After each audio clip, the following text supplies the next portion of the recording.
Hello students, कल हमने 9th class का वेलोसिटी और स्पीड के बारे में पढ़ा था। उसके ऊपर एक आधा न्यूमेरिकल भी किया था।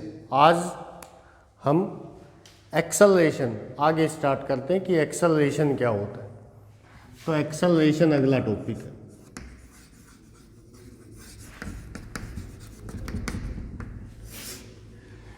एक्सेलरेशन को हिंदी में क्या बोलते हैं बेटा? त्वरण।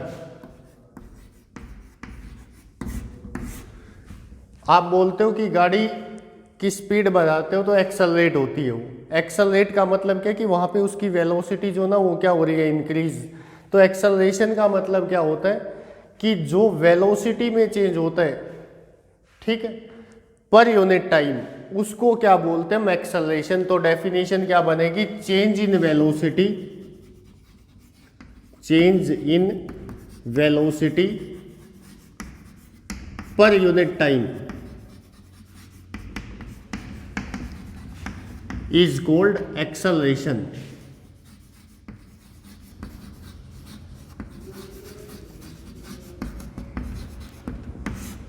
One second, 1 minute, 1 hour, unit time में आपके पास ऑब्जेक्ट की जो वेलोसिटी होती है उसके अंदर जो चेंज आता है ना, वो क्या कहलाता है बेटा? एक्सेलरेशन।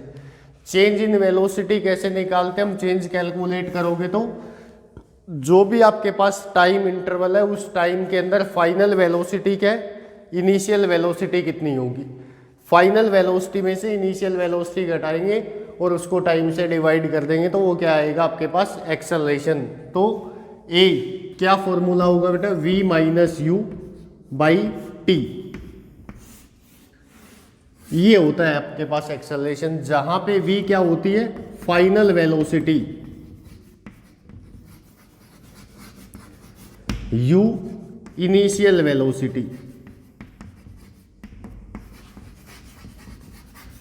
और t क्या होता है आपके पास? Time taken.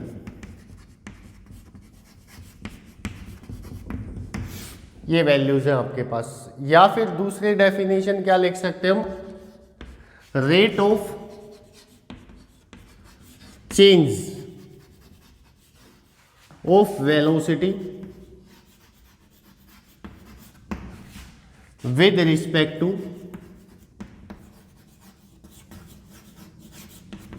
time, rate of change of velocity per unit time is called acceleration। ये भी एक्सेलरेशन की डेफिनेशन है। या फिर और डेफिनेशन क्या दे सकते हैं हम एक्सेलरेशन की? कि एक्सेलरेशन जो होता है ना वो रेशियो होता है बेटा वेलोसिटी का और टाइम का। Ratio of velocity and time is called acceleration। Velocity और टाइम का जो रेशियो होगा उसको भी क्या बोलते हैं हम? एक्सेलरेशन बोलते हैं। ए से डिनोट करते हैं एक्सेलरेशन को हम। तो ये आपके पास एक्सेलरेशन के बारे में, ठीक है। एसआई यूनिट क्या आएगी बेटा? ऊपर देखो वेलोसिटी है ना, मान लिया ये 10 है, ये 5 है, तो 10 माइनस 5 5 मीटर पर सेकंड। और टाइम क्या होगा आपके पास? सेकंड में। तो यूनिट क्या आएगी यहाँ से? ऊपर वेलोसिटी की यूनिट क्या होती है? अभी पिछले लेक्चर में पढ़ा था, मीटर पर सेकंड, बटे में टाइम की क्या होगी? सेकंड। तो क्या आ जाएगी? Metre per second into second, second square. SI unit acceleration की क्या होती है? Metre per second square. ये आपके पास एक्सेलरेशन के बारे में।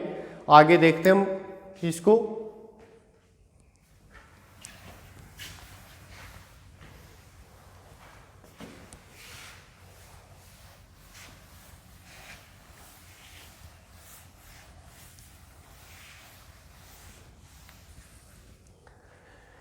एक्सेलरेशन लिखा बेटा v minus U by T, ठीक है। ये जो एरो का सिंबल होता है ना ऊपर, उसका मतलब क्या होता है कि वो क्वांटिटी जो ना वो क्या है? Vector quantity. तो एक्सेलरेशन जो ना वो वेक्टर क्वांटिटी, ठीक है। एक्सेलरेशन की वैल्यू पॉजिटिव, नेगेटिव और 0 तीनों हो सकती है। ठीक है, पॉजिटिव तो कब रहेगी, इस फॉर्मूले से ए की वैल्यू पॉजिटिव कब आएगी, v ज्यादा और u कम, तो ऊपर क्या साइन बनेगा, पॉजिटिव। टाइम हमेशा पॉजिटिव होता है तो एक्सेलरेशन क्या होगा, पॉजिटिव। जब ऑब्जेक्ट की speed, if velocity of object is increasing, अगर वेलोसिटी ऑब्जेक्ट की क्या होगी, बढ़ेगी, ठीक है, तो ए का साइन क्या होगा, ए इज पॉजिटिव। ठीक है, अब अगर कांस्टेंट वेलोसिटी से चले ऑब्जेक्ट, मान लिया आपने अभी देखा 10 मीटर पर सेकंड से चल रही है, 5 मिनट बाद फिर देखते हो आप 10 मीटर पर सेकंड से चलती है वो, तो 10 माइनस 10 कितना आएगा, 0। ए की वैल्यू 0 कब होती है, if object is moving with constant velocity. इसका मतलब क्या है कि ऑब्जेक्ट की वेलोसिटी के अंदर कोई चेंज ही ना आए, वो वेलोसिटी चेंज ना करे अपनी, तो उसका एक्सेलरेशन कितना होगा, 0। एक्सेलरेशन नेगेटिव कब होता है बेटा, A is equal to negative. Negative value कब आएगी ए की, अगर आपके पास यहां देखो v की वैल्यू कम हो, u की ज्यादा। मान लिया आपकी कार, कोई भी मान लेते हम, वो कार 50 मीटर पर सेकंड से चलती है, आप उसके ऊपर ब्रेक अप्लाई करोगे बेटा, ब्रेक अप्लाई करोगे तो उसकी वेलोसिटी है वो क्या होगी, डिक्रीज। मान लिया वो 30 मीटर पर सेकंड से चलने लगती है, ठीक है, 2 सेकंड के बाद, और आपसे ये पूछा जाए कि एक्सेलरेशन कितना आएगा, तो कितना निकालोगे, फाइनल वेलोसिटी क्या है 30 माइनस इनिशियल कितनी है 50 बाई टाइम कितना है 2, ए की वैल्यू कितनी आएगी, -20/2 -10 मीटर पर सेकंड स्क्वायर। तो यहाँ पे ए की वैल्यू क्या होगी, नेगेटिव। ए नेगेटिव कब होता है, क्या लिखोगे, if velocity of object is decreasing, अगर वो डिक्रीज हो रही है तो क्या रहेगा आपके पास, ए की वैल्यू नेगेटिव। और नेगेटिव एक्सेलरेशन को क्या बोलते हैं, negative acceleration is called retardation.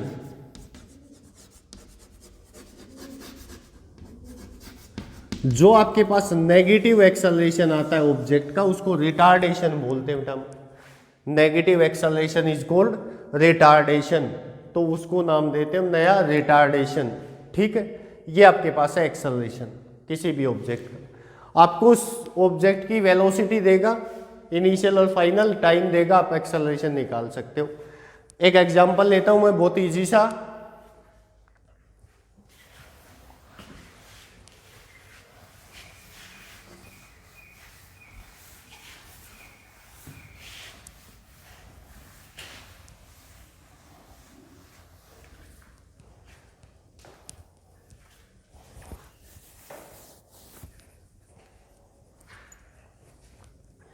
एक एग्जाम्पल से समझते हैं कि एक्सेलरेशन कैसे निकालते हैं।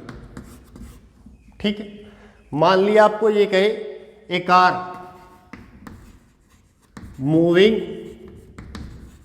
With a velocity 50 meter per second increases its velocity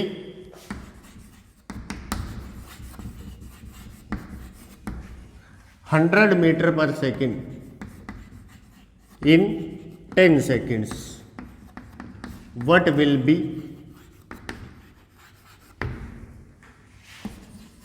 the retardation, the acceleration of car? Car का एक्सेलरेशन कितना होगा? तो कैसे निकालोगे? देखो किस वेलोसिटी के साथ चल रही है वो, 50 मीटर पर सेकंड, तो u की वैल्यू इनिशियल वेलोसिटी कितनी है 50 मीटर पर सेकंड।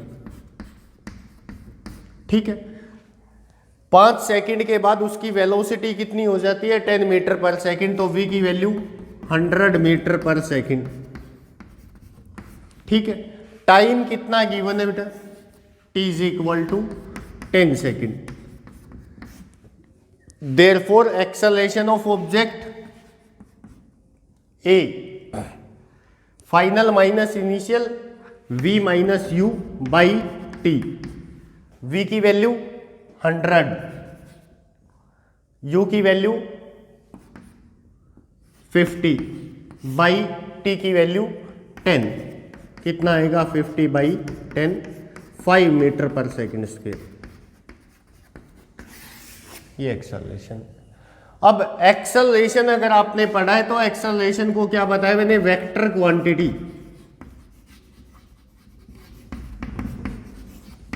एक्सेलरेशन जो होता है ना वो वेक्टर क्वांटिटी होता है।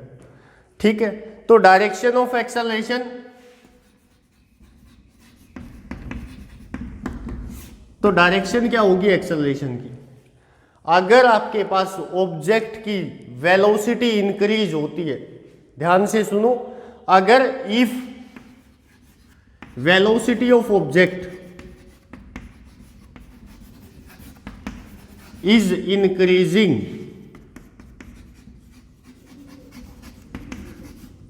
ऑब्जेक्ट की वेलोसिटी जो होती है ना आपके पास वो इंक्रीज होती है, then direction of acceleration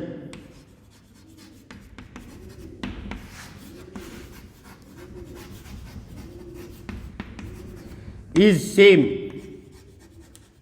as that of velocity।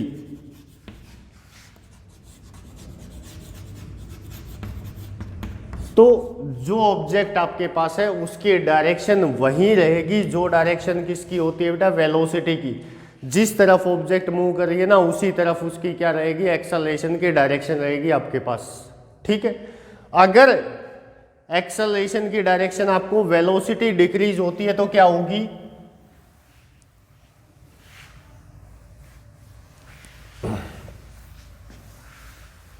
देखो वेलोसिटी डिक्रीज होगी तो ए की वैल्यू कितनी आएगी, नेगेटिव आएगी ना आपके पास, क्योंकि v कम होगा, फिर ए नेगेटिव आएगा तो उसको क्या बोलते हैं हम, रिटार्डेशन।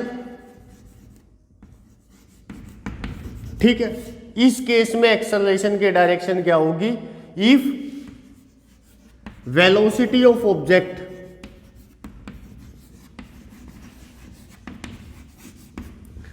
इज डिक्रीजिंग, अगर वेलोसिटी ऑब्जेक्ट की क्या होती है बेटा, डिक्रीज होती है, तो direction of acceleration, then direction of acceleration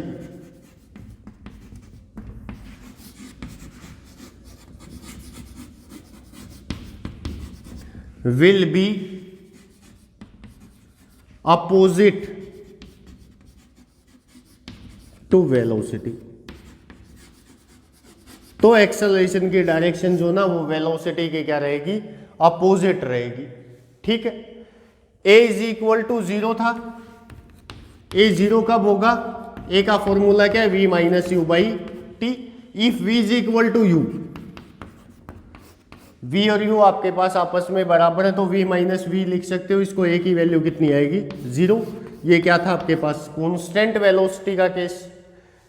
क्या कहीं पे आपके पास ऐसा केस भी हो सकता है बेटा, देखो कि एक्सेलरेशन जो ना वो 0 ना हो, नॉट इक्वल टू 0, बट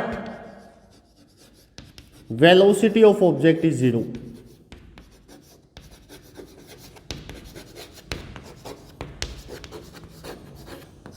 ये बताना है आपको कि कोई भी ऐसा एग्जाम्पल दो आप जिस एग्जाम्पल के अंदर एक्सेलरेशन ऑब्जेक्ट का 0 नहीं हो, acceleration is not equal to 0 but velocity of object is 0। क्या है कोई ऐसा एग्जाम्पल, सोचो आप। ठीक है,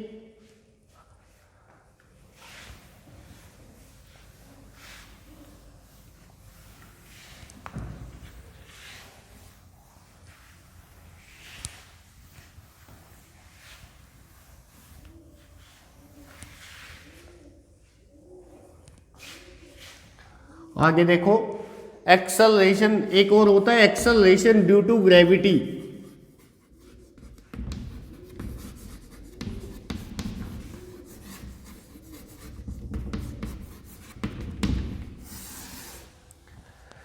हमने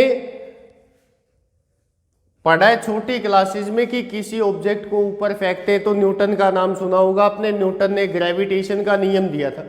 उसने क्या देखा था कि एप्पल जो ना वो पेड़ से नीचे गिरता है तो वो किसके कारण गिरता है, उसको स्टडी करके उसने क्या कहा था, ग्रेविटेशन का एक नियम दिया था।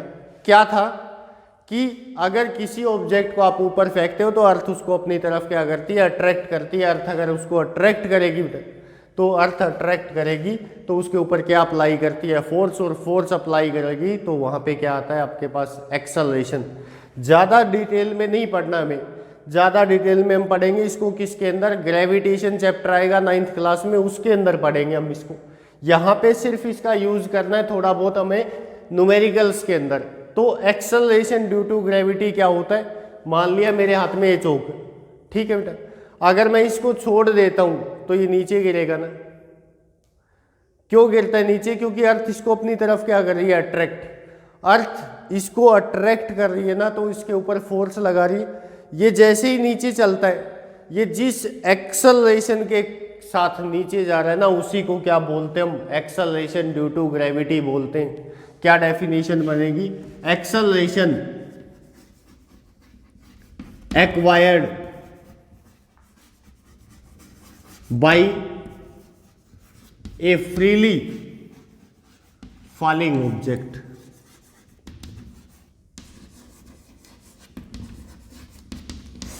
ठीक है, acceleration acquired by a freely falling object on अर्थ।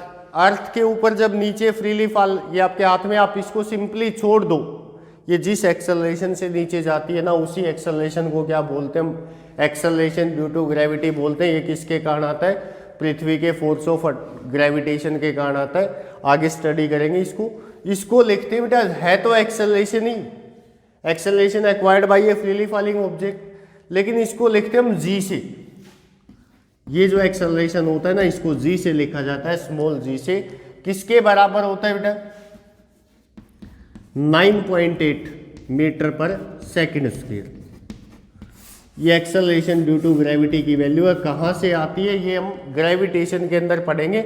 यहाँ पे सिर्फ आपको वैल्यू याद रखनी है कि एक्सेलरेशन ड्यू टू ग्रेविटी अगर बोले तो उसकी वैल्यू कितनी होगी, 9.8 metre per second. Constant acceleration से नीचे आती है ऑब्जेक्ट, फ्रीली फॉल जब करती है तो उसकी वैल्यू कितनी होती है, 9.8 मीटर पर सेकेंड स्क्वायर। हर जगह अर्थ के ऊपर small distances 10 metre, 20 metre, 50 metre, 100 metre दूर तक जो वैल्यू होती है ना, वो क्या होती है, 9.8 मीटर पर सेकेंड स्क्वायर।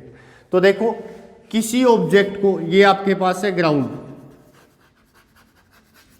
ठीक है, इस ग्राउंड से मैं किसी ऑब्जेक्ट को, मान लिया बॉल को ऊपर फेंकता हूं, कोई ना कोई वेलोसिटी देता हूं उसको यू, ठीक है, तो ये बॉल यहां से ऊपर जाएगी ना, और उसके बाद क्या आती है, वापिस आती है इसी रास्ते के ऊपर।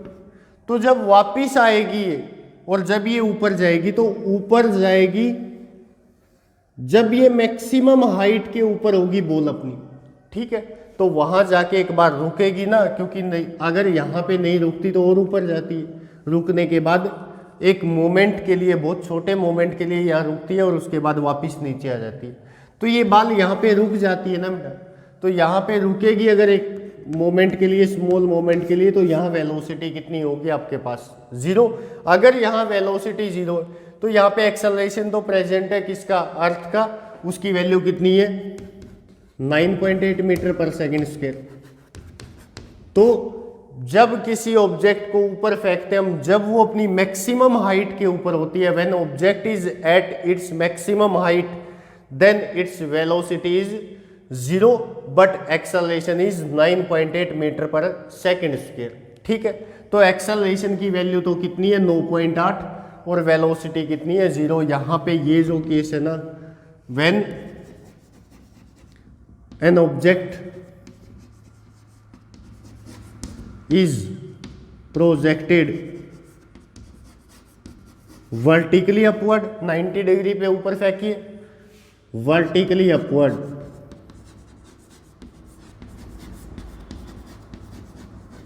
Then at its maximum height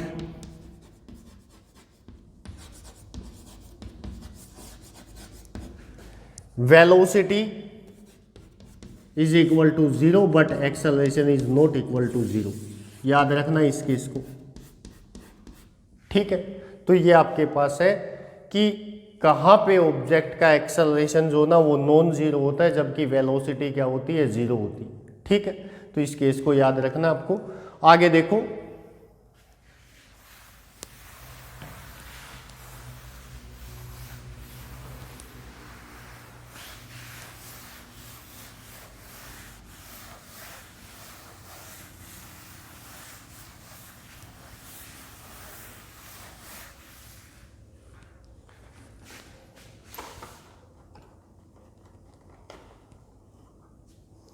अगर आपसे कोई ऐसा एग्जाम्पल पूछ ले बेटा, give an example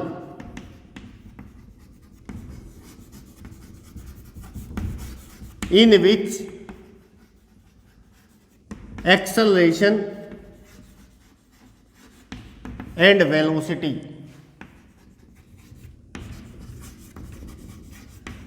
are perpendicular.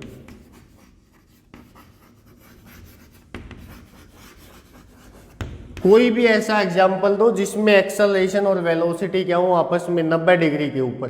तो ऐसे बहुत से एग्जाम्पल होते हैं, लेकिन अभी हम सिर्फ एक करेंगे कि किसी ऑब्जेक्ट को मान लिया पत्थर फेंकते हो इस तरह से, तो वो इस पाथ के ऊपर वापस आता है ना, तो उस पत्थर का अगर मोशन ड्रा करें हम तो वो क्या होगा, अगर आपने कोई पत्थर फेंक दिया इस तरह से तो ऐसे जाके ये नीचे गिरेगा ना अर्थ के ऊपर, ठीक है। तो ये जो ना इसकी ये क्या है, मैक्सिमम हाइट यहां से यहां तक तो ऊपर जाता है कंटिन्यूअसली और उसके बाद नीचे आना स्टार्ट कर देता है।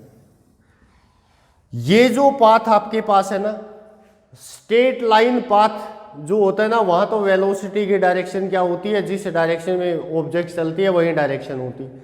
स्ट्रेट लाइन को छोड़ के कैसा भी पाथ हो, ये पाथ हो, मान लिया ये पाथ है, इस पाथ के ऊपर ऑब्जेक्ट चलती है, आपसे पूछे कि वेलोसिटी की डायरेक्शन किसी भी इंस्टेंट के ऊपर, मान लिया ये कहे कि यहां वेलोसिटी की डायरेक्शन बताओ आप, यहां बताओ आप वेलोसिटी की डायरेक्शन, यहां बताओ, तो वेलोसिटी की डायरेक्शन आपको अगर ऐसे पाथ हो तो उनके ऊपर कैसे दी जाती है, जिस भी पॉइंट के ऊपर पूछ रहा है ना बेटा, उस पॉइंट के ऊपर आप टेंजेंट ड्रा कर दो, स्पर्श रेखा, वो वेलोसिटी की डायरेक्शन होती है।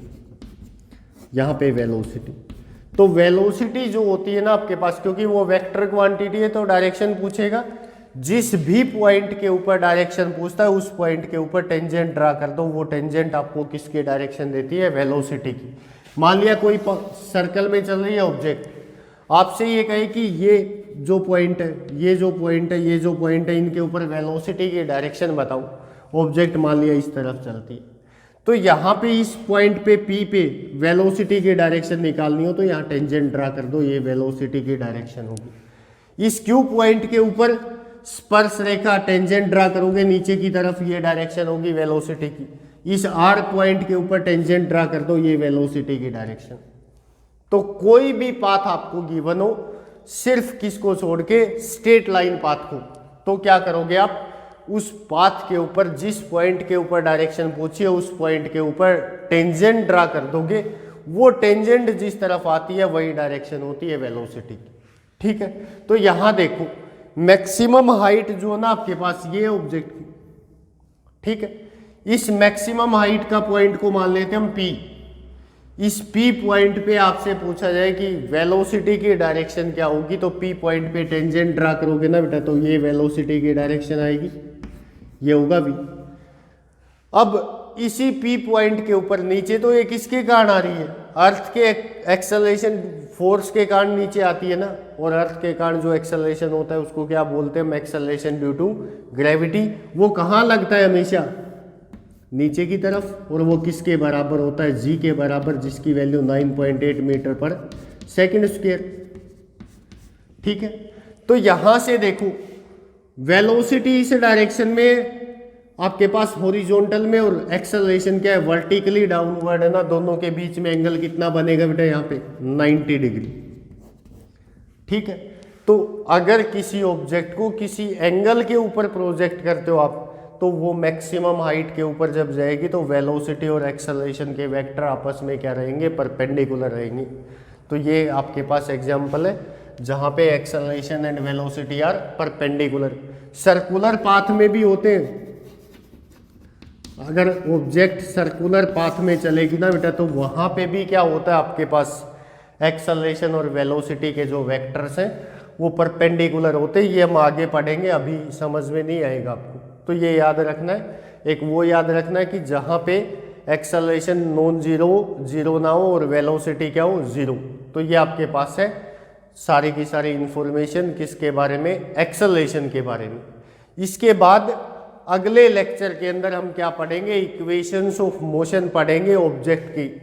ठीक है, तो यहाँ तक आप अच्छी तरह से समझो। जब तक ये समझ में आएगा ना तभी आप आगे बढ़ पाओगे। इन चीज़ों को आप डिटेल में बेसिक से इनको अच्छे से पढ़ो। उसके बाद कल हम अगले लेक्चर में इक्वेशंस ऑफ मोशन करते हैं। ओके।